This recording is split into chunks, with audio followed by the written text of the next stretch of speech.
Prayer means you're telling God what to do. You think you're God's consultant. Meditation means you just shut up. If you just shut up, everything that needs to happen to you will happen to you.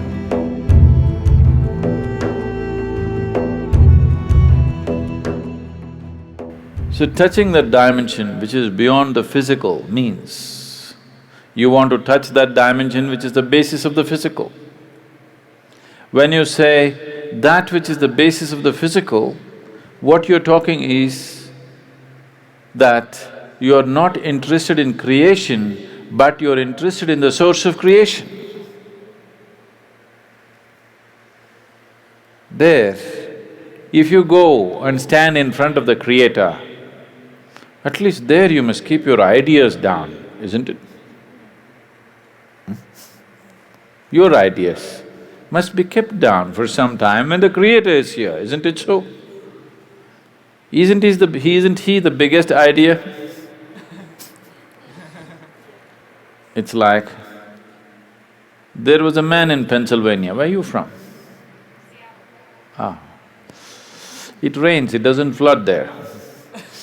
That's why we put Seattle on the coast. Otherwise, it would flood, that place. So Pennsylvania, there was a man in Pennsylvania. Once there was a big flood and… Are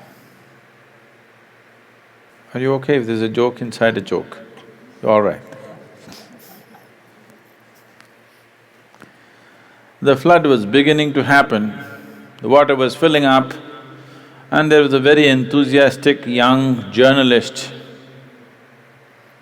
who was reporting stage by stage, hour by hour as to how the flood is progressing,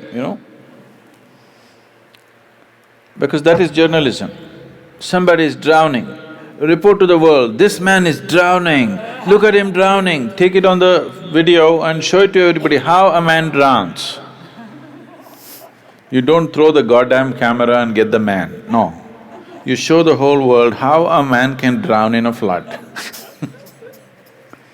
So, these are not the days of video cameras, only, Morse Code is how the report is being filed.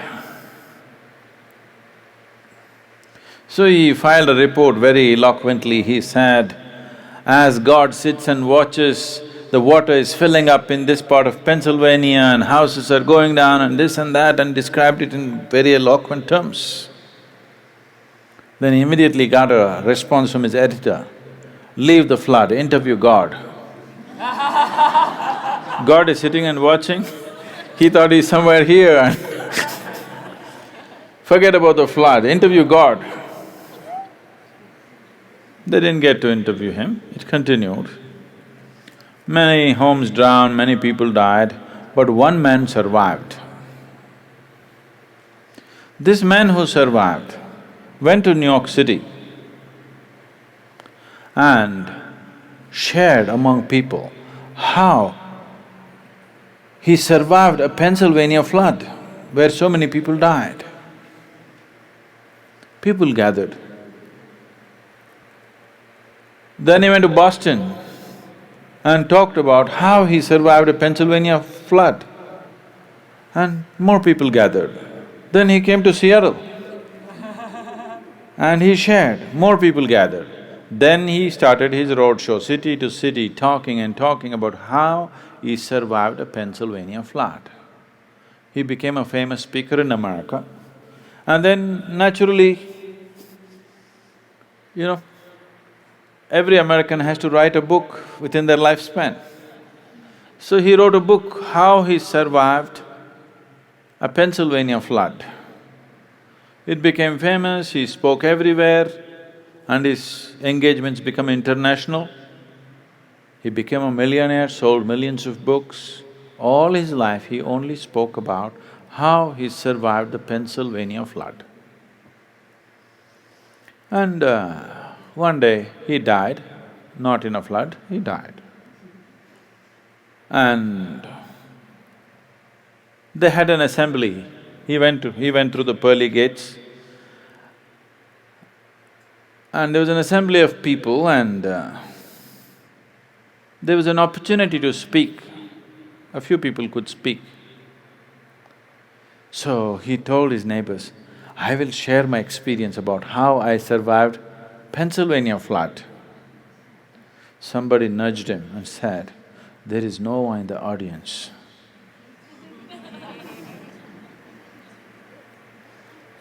Okay? So, now you don't go stand in front of that which is the basis of creation and throw your ideas at him. You are his idea. Yes? You are just a figment of his idea. If he withdraws his idea, you're gone. So you don't put your ideas. So this is the essence of meditativeness. Prayer means you're telling God what to do. You think you're God's consultant. Meditation means you have understood your limitations. Now you just shut up. If you just shut up on all levels, everything that needs to happen to you will happen to you. All the training is just to help them to shut up. That you don't throw your silly ideas at the Creator, you just shut up.